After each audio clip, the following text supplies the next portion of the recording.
अस्सलाम वालेकुम। अक्सर हम सोचते हैं डर किस चीज़ का नाम है। डर तो वो होता है जिसे मैं और आप दे सकते हैं, छू सकते हैं, समझ सकते हैं। लेकिन एक डर ऐसा भी होता है जिसे ना आप देख सकते हैं, ना छू सकते हैं और ना समझ सकते हैं। ये डर आपकी आंखों में समा जाता है, आपकी नींदों में घुस जाता है। इसी डर की कहानी बनकर आई है रोहन नाम के एक 25 साल के लड़के की ज़िंदगी में। उससे पहले अगर आपने अभी तक चैनल को सब्सक्राइब नहीं किया तो प्लीज़ चैनल को सब्सक्राइब कर लीजिए। आपके पास भी ऐसा कोई हॉरर या कोई रील सुन रहा था तो आप मेरे दिए गए व्हाट्सएप नंबर पर शेयर कर सकते हैं। अब ये कहानी शुरू होती है। ये कहानी है रोहन की, जो प्रोफेशन से एक सॉफ्टवेयर इंजीनियर था। उसके पास एक अच्छी खासी जॉब थी, लेकिन लॉकडाउन के चलते कंपनी ने उसे वर्क फ्रॉम होम कर दिया था। उसने सोचा मज़ा आएगा, घर बैठे काम करेंगे, लेकिन घर पर भी उसे सुकून नहीं था। उसने रेंट पर एक सस्ता सा अपार्टमेंट ले लिया, एक पुराना सा, शहर से बहुत दूर, बिल्कुल सुनसान एरिया में। अपार्टमेंट में 2 रूम थे।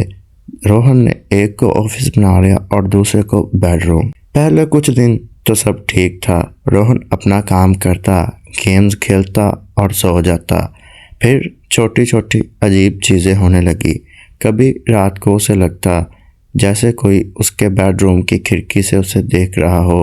कभी उसके कंप्यूटर की स्क्रीन अपने आप ऑन ऑफ होने लगती। कभी ऐसा लगता जैसे कोई उसके कानों में कुछ कह कर निकल जाता हो, यहाँ मत रहो। रोहन ने सोचा यह सब स्ट्रेस है, मैं ज़्यादा काम करता हूँ इसलिए हेलुसिनेशन हो रहा है। एक रात रोहन की नींद अचानक झटके से खुलती है। उसे साफ सुनाई दिया, उठो यहाँ से चले जाओ। आवाज़ बिल्कुल पास से आई थी, जैसे कोई उसके कान के पास खड़ा होकर बोल रहा हो। रोहन का दिल जोरों से धड़कने लगा। उसने लाइट जलाई, रूम बिल्कुल खाली था। उसने सोचा नहीं, ये मेरा दिमाग ख़राब नहीं हो रहा, यहाँ कुछ तो अजीब है।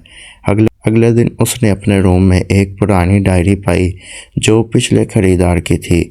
उसमें लिखा था, यहाँ कोई है, वो मुझे देख रहा है, मैं उसे महसूस कर सकता हूँ, वो चाहता है मैं यहाँ से चला जाऊँ। रोहन ने डायरी फेंक दी और कहा कुछ भी बकवास है।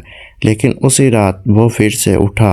अब उसे आवाज़ के साथ साथ कुछ महसूस हुआ, एक अजीब सी खुशबू जैसे किसी इत्र की हो, लेकिन उसके साथ साथ एक गंदी सी बदबू भी थी। उसने घबराते हुए अपनी गर्लफ्रेंड प्रिया को कॉल किया और सब वाकया प्रिया को बताया जो जो उसके साथ हुआ। प्रिया ने कहा तुझे छुट्टी चाहिए, बिहार में आजा मेरे पास। रोहन ने कहा नहीं, मैं ठीक हूँ। एक रात रोहन ऑफिस रूम में लेट तक काम कर रहा था। अचानक उसकी नज़र खिड़की पर पड़ी। बाहर अंधेरा था, लेकिन एक अजीब सा फिगर उसे दिखाई दिया। एक औरत का, बिल्कुल सफ़ेद कपड़ों में, लंबे बाल थे, लेकिन उसकी आंखें बिल्कुल काली थी, जैसे हो ही ना। रोहन की सांस रुक गई। वो उठा, दरवाज़ा बंद करने के लिए भागा, लेकिन दरवाज़ा बंद हो ही नहीं रहा था, जैसे किसी इनविजिबल फोर्स ने उसे पकड़ रखा हो।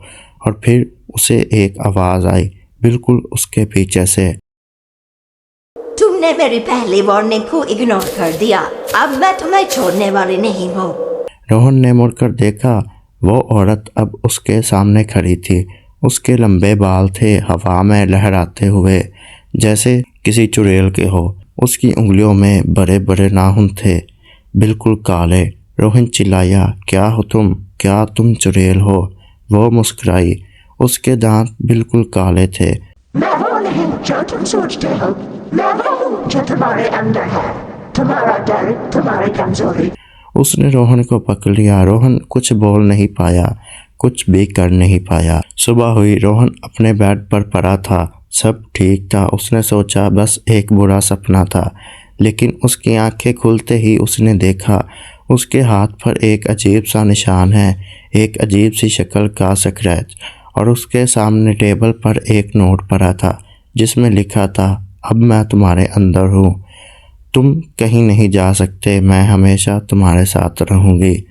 आज भी रोहन वही रहता है, वो ऑफिस में काम करता है और दोस्तों से मिलता है और प्रिया के साथ बात भी करता है, लेकिन कभी कभी जब वो आईना देखता है तो उसे अपनी आंखों में कुछ और ही दिखाई देता है, कोई चीज़ जो मुस्कुराती हुई हो। और रात को जब वो सोता है तो उसकी आंखें खुल जाती हैं और उसे लगता है जैसे कोई उसके साथ साथ बेड पर लेटा हुआ हो और उसके कान में कह रहा हो, मैं हूं ना, मैं तुम्हारे साथ हूं। सच है भाई, अकेलेपन में ऐसी चीज़ें आपके साथ रहने लगती हैं क्योंकि वो आपकी कमज़ोरी जानती है। क्या आप भी कभी अकेला महसूस करते हैं? हमें कमेंट सेक्शन में ज़रूर बताएं। मिलते हैं किसी नेक्स्ट स्टोरी में, तब तक के लिए अल्लाह हाफिज़।